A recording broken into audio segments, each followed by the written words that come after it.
नमस्कार। प्रस्तुत है पासी समाज का अतीत और गौरवशाली इतिहास। आइए आप सबको पासी समाज के अतीत और इसके गौरवशाली इतिहास की तरफ ले चलते हैं। लेकिन दर्शकों, पासी समाज का इतिहास जानने से पहले इसकी उत्पत्ति के बारे में प्रकाश डालना आवश्यक है। वैसे तो पासी समाज की उत्पत्ति के बारे में पर्याप्त स्रोतों की कमी है, फिर भी पासी जाति के बारे में 18वीं शताब्दी के प्रशासनिक अधिकारियों द्वारा लिखी पुस्तकों से पर्याप्त जानकारी मिलती है। ब्रिटिश लेखक विलियम क्रुक ने सन 1896 ईस्वी में अपनी पुस्तक the tribes and caste in north provinces and Awadh में पासी उत्पत्ति के विषय में लिखा है कि पासी शब्द संस्कृत शब्द पासिका से लिया गया है, जिसका अर्थ है फंदे का प्रयोग करने वाला। हिंदी में भी पास व पासा का अर्थ भी फंदा ही होता है। एक अन्य कथानक के अनुसार पासी नाम दो शब्दों से बना है, पा अर्थात पकड़ और आसी का मतलब तलवार, जिसका अर्थ है जो हाथ में तलवार लिए है उसे पासी कहा जाता है। पासी एक मार्शल समुदाय है जो राजाओं की सेना में भी होते थे और पूरा समूह एक लड़ाकू कौम थी। विद्वानों के अनुसार पासी जाति के लोग आदिवासी मानव के रूप में भी जाने जाते थे, जो रस्सी या फंदे के सहारे ऊंचे ऊंचे पेड़ों पर चढ़ने व मछली या जंगली जानवरों को पकड़ने का काम करते थे। आज भी कुछ राज्यों जैसे बिहार, बंगाल, झारखंड में ये ताड़ी निकालने का कार्य करते हैं। कुछ हास्यास्पद लोक कथाओं के अनुसार कहीं परशुराम के पसीने से उत्पत्ति तो कहीं बहादुरी के अनुसार कुछ अन्य कथानक प्रचलित हैं। सिंधु घाटी सभ्यता काल में आर्यों के आने से पहले अनार्य लोगों का कार्य शिकार करना व खेती करना था। एक अन्य कथानक के अनुसार पासी जाति की एक उपशाखा है महापासी, जो पासी समुदाय के घर जाकर अपने राजाओं की वीर गाथाओं को सुनाया करते थे। इस वीर गाथा गीत को पवारा कहा जाता है। पासियों की एक प्रमुख नृत्य शैली और वाद्य यंत्र है।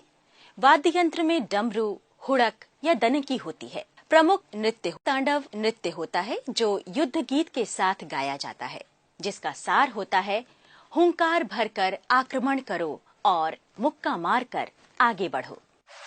तो आइए दोस्तों, जानते हैं कि पासी समाज कितनी उपजातियों तथा उपनामों में बटा है। पासी समाज आज देश के कई प्रांतों में अलग अलग उपजातियों के नाम से जाने जाते हैं। जैसे बंगाल, बिहार में दुशाद, पासवान, चौधरी, तो मध्य प्रदेश में बौरासी, बावरिया, कैंथवास तथा उत्तर प्रदेश में पासी, राजपासी, मोथी, अर्ख, भर, गुजर, धानुक, त्रिशूलिया, रावत, चिड़ीमार, राजवंशी, अहेलिया, बहेलिया, खटिक, तरमाली, भार्गव, कोल, पसमंगता, कमानिया आदि नामों से जाने जाते हैं।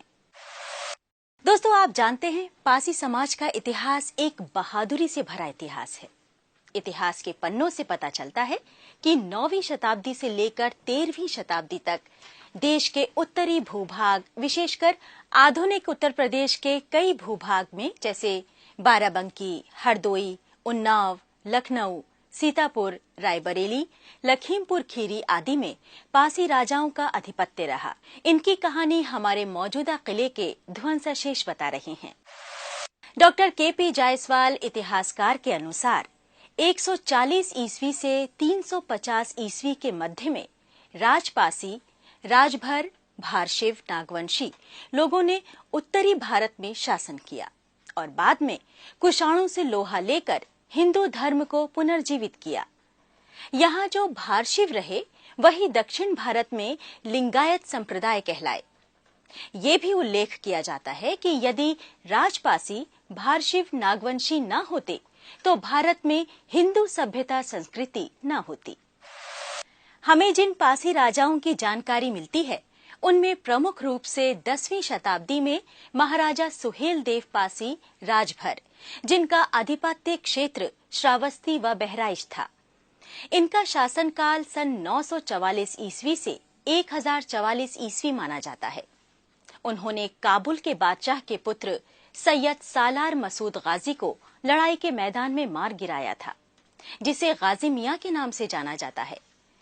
इसके अतिरिक्त लखनऊ परिक्षेत्र में महाराजा लाखन पासी, महाराजा बिजली पासी, उन्नाव हरदोई क्षेत्र के महाराजा सातन पासी, डलमऊ रायबरेली के राजा डालदेव पासी, सीतापुर के कन्नौज राजा जयचंद्र के समकालीन महाराजा छीता पासी तथा गोड़वा रोहनिया रायबरेली के महाराजा माहे पासी का जिक्र मिलता है। इसके अतिरिक्त सीतापुर के खैरा पासी, लहरी पासी बाराबंकी परिक्षेत्र के राजा गंगा बख्श रावत का उल्लेख मिलता है। आइए दोस्तों, भारत की आजादी में पासी समाज का क्या योगदान रहा, उसके बारे में चर्चा करते हैं। भारत के स्वतंत्रता संग्राम में पासी समाज का महत्वपूर्ण योगदान रहा है। देश की रक्षा के लिए अनेक पासियों ने अंग्रेजों के आगे झुकना अपना अपमान समझा तथा आखिरी दम तक मातृभूमि की रक्षा के लिए अपने प्राणों की आहुति दे दी। उनमें प्रमुख रूप से 1857 के प्रथम संग्राम में लखनऊ की बेगम हजरत महल ने अपने पति की गिरफ्तारी के बाद महिलाओं की सेना गठित की थी, जिसकी कमांडर ऊदा देवी थीं, जो लखनऊ के समीप उजरियाओं गांव की रहने वाली थीं।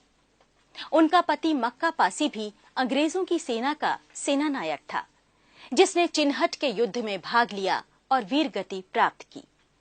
इसका बदला लेने के लिए ऊदा देवी पासी ने संकल्प लिया और पेड़ की चोटी पर चढ़कर 16 नवंबर 1857 को 36 अंग्रेजों को एक एक कर मौत के घाट उतार दिया और अंत में उनकी भी शहादत हुई। इसकी कहानी लखनऊ का सिकंदर बाग स्थल कर रहा है। इसका उल्लेख ब्रिटिश